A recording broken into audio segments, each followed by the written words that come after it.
If you want to change the world, start off by making your bed. If you make your bed every morning, you will have accomplished the first task of the day. It will give you a small sense of pride, and it will encourage you to do another task, and another, and another. And by the end of the day, that one task completed will have turned into many tasks completed. Making your bed will also reinforce the fact that the little things in life matter. If you can't do the little things right, you'll never be able to do the big things right. And if by chance you have a miserable day, you will come home to a bed that is made, that you made. And a made bed gives you encouragement that tomorrow will be better.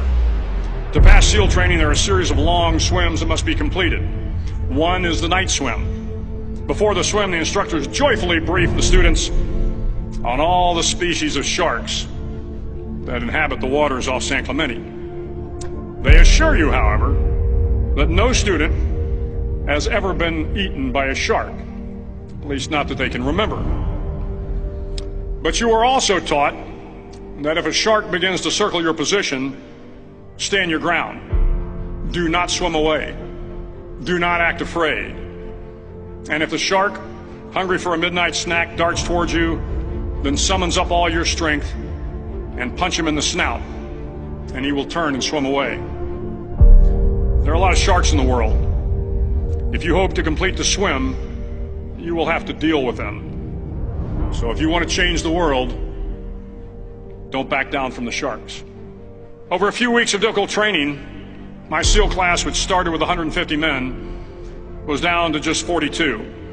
There were now 6 boat crews of 7 men each. I was in the boat with the tall guys, but the best boat crew we had was made up of the little guys, the Munchkin crew, we called them. No one was over 5'5". The Munchkin boat crew had 1 American Indian, 1 African American, 1 Polish American, 1 Greek American, 1 Italian American, and 2 tough kids from the Midwest. They out-paddled, outran, and outswam all the other boat crews.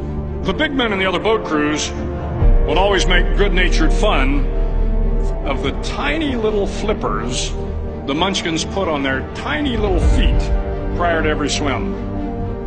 But somehow these little guys from every corner of the nation and the world always had the last laugh, swimming faster than everyone and reaching the shore long before the rest of us. SEAL training was a great equalizer. Nothing mattered but your will to succeed, not your color, not your ethnic background, not your education, not your social status. If you want to change the world, measure a person by the size of their heart, not by the size of their flippers. The 9th week of training is referred to as Hell Week. It is 6 days of no sleep, constant physical and mental harassment, and 1 special day at the Mud Flats.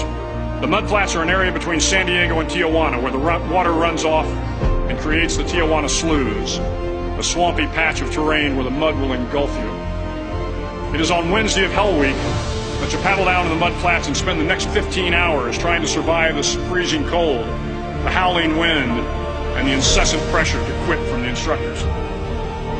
As the sun began to set that Wednesday evening, my training class, having committed some egregious infraction to rules, was ordered into the mud. The mud consumed each man till there was nothing visible but our heads. The instructors told us we could leave the mud if only 5 men would quit. Only 5 men, just 5 men, and we could get out of the oppressive cold. Looking around the mud flat, it was apparent that some students were about to give up. It was still over 8 hours till the sun came up. 8 more hours of bone-chilling cold. The chattering teeth and the shivering moans of the trainees were so loud, it was hard to hear anything. And then one voice began to echo through the night. One voice raised in song. The song was terribly out of tune, but sung with great enthusiasm. One voice became 2, and 2 became 3, and before long, everyone in the class was singing. The instructors threatened us with more time in the mud if we kept up the singing, but the singing persisted, and somehow the mud seemed a little warmer, and the wind a little tamer, and the dawn not so far away. If I have learned anything in my time traveling the world, it is the power of hope, the power of one person, a Washington, a Lincoln, King, Mandela, and even a young girl from Pakistan, Malala. One person can change the world by giving people hope. So if you want to change the world, start each day with a task completed.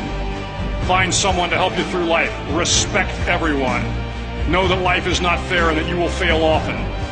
But if you take some risks, step up when the times are the toughest, face down the bullies, lift up the downtrodden, and never ever give up. If you do these things, the next generation and the generations that follow will live in a world far better than the one we have today. And what started here will indeed have changed the world for the better.